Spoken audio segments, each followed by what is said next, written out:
Live from the South Jersey News Channel, this is News Channel 40, NBC at 11. Good Saturday evening, everyone. I'm Jeff Whitaker. We begin tonight in Atlantic City, where a fast-moving fire ripped through a two-story row home early this morning, displacing 8 and sending 1 to the hospital. Fire officials say the blaze broke out around 1:15 this morning on the 2500 block of Arctic Avenue. When fire crews first arrived on the scene, they had a difficult time getting to the fire because of the proximity of the homes. Fire crews were forced to drag hoses down an alley lane to battle the blaze. Fire officials say the blaze started in the front of the building, where the fire burned out the entire first floor. Fire crews extinguished the blaze in about 45 minutes, and damages are estimated to be around $100,000. One resident was taken to Atlanticare Regional Medical Center for non-life-threatening injuries, while 7 others were displaced from their homes. The cause of the blaze remains under investigation.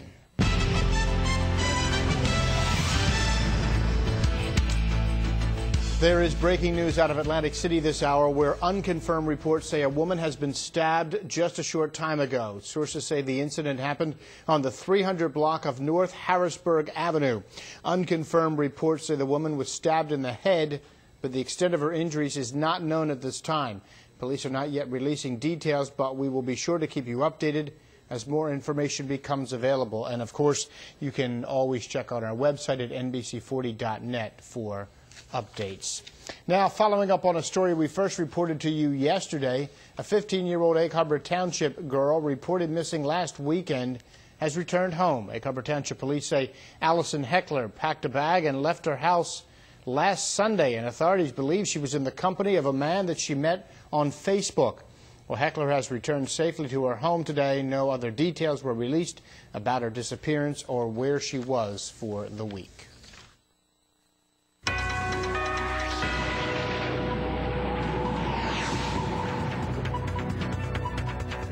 Hi, South Jersey. Well, with temperatures in the mid to upper 40s this afternoon for most of us, with some rain showers, what snow was on the ground has since dissipated and disappeared. Currently, along the shore, Atlantic City down to Margate and Ocean City, we're looking at 42 to 43. A little bit cooler inland Hamilton down to Egg Harbor City and Galloway, 37 degrees, with 36 being the cool spot in Mays Landing and Estelle Manor. So today we actually managed to get up to 50 degrees. 33 was our low. We should be at 42 and 23. And here is a picture of our Doppler radar. That low pressure system you see there with the cold front and all that rain, well, that's what brought us some rain over the couple of days. And we have some snow up in New England, but that is all clearing out of here for a nice clear day tomorrow. So your Super Bowl forecast, if you're lucky enough to head down to Arlington, Texas tomorrow, kickoff 35 degrees, mostly cloudy, and the winds could play an issue at 12 to 22 miles an hour. We have some snow to talk about and some big weather in the headlines. For more on that, I'm forecaster Nick Pittman. Back over to Jeff. Hey, thanks, Nick. It may only be February, but a lot of people are thinking summer this weekend. The annual Atlantic City Boat Show is attracting thousands of visitors. With crowds of prospective boat buyers, organizers are hoping for a big season and smooth sailing for the industry. Dan Carrigan reports. From luxury yachts to wave runners, basically if it goes in the water, it's at the Atlantic City Boat Show. We pretty much run the gamut here. I mean, we have $1 million yachts all the way down to a few $1,000 kayak.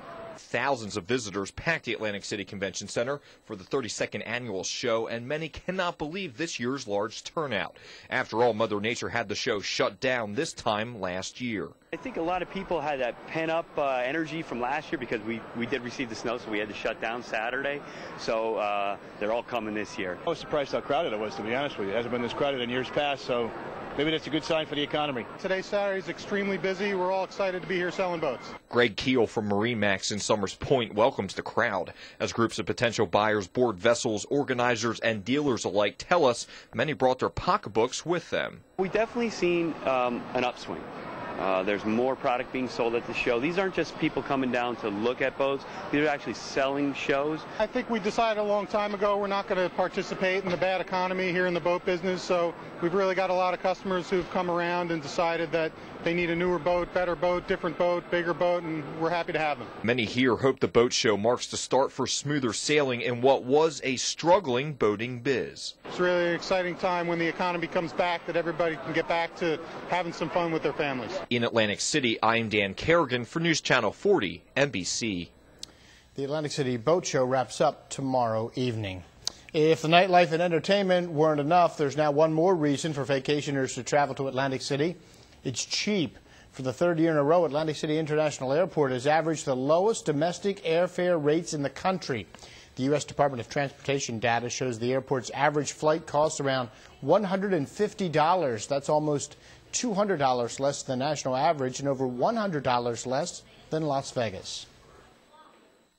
I will play a significant role in the growth and development of bringing customers in from greater distances and keeping them here for a longer period of time. The airport's use increased in 2009 after Spirit Airlines and AirTrans started direct flights to Boston and Atlanta. Spirit plans to add a direct flight to Chicago in March.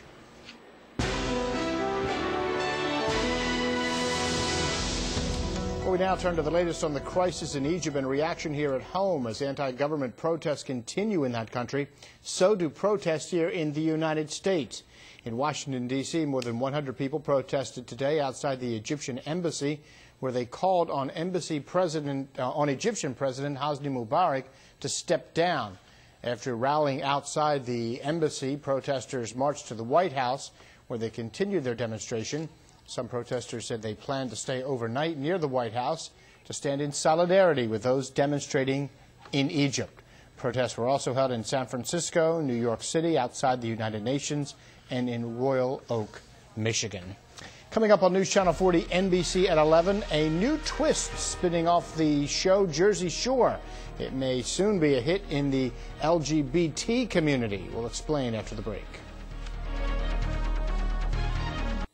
Producers of Jersey Shore may soon face some competition from an area show that's ready to take over reality TV.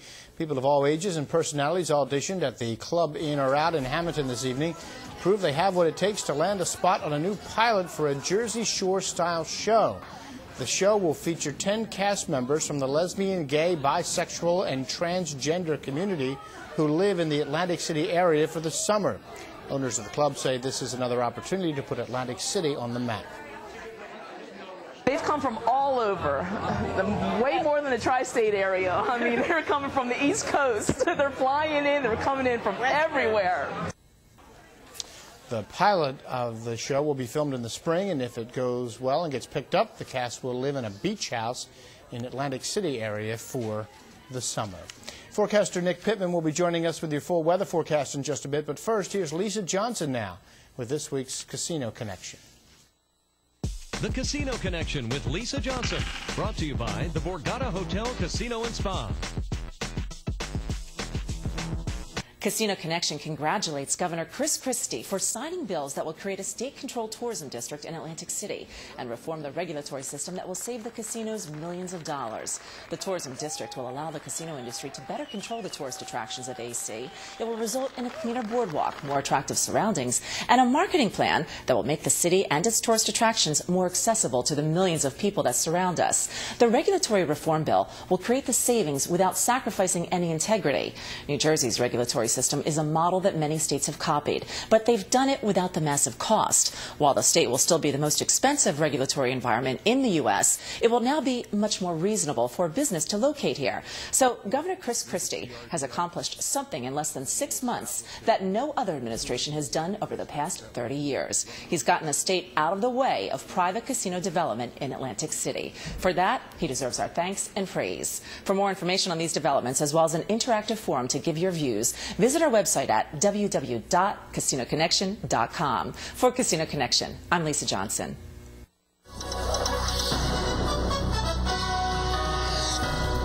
And finally tonight, the beautiful traditions of the Asian culture comes to Atlantic City to celebrate the Asian Lunar New Year. Caesars Entertainment welcomed the Year of the Rabbit today with a series of exciting festivities all on the Atlantic City Boardwalk. The entertainment kicked off with a New Year parade that featured lion and dragon dancers, marching bands, and a variety of dazzling dance performances. The festivities continued at Caesars, Bally's, and Showboat, where each casino hosted dances, variety shows, and, of course, traditional Chinese markets to help guests embrace the Asian culture and welcome in the new year in plenty of style. The Year of the Rabbit. Dazzling dance moves. Dazzling. They were dazzling. Yeah, they always do a colorful presentation, that's for sure. That's it for 11 today. Thank you very much for joining us. And now for Nick, Dan, and the entire team, I'm Jeff Whitaker. Have a great Saturday night. Enjoy your Sunday. We'll see you back here again tomorrow.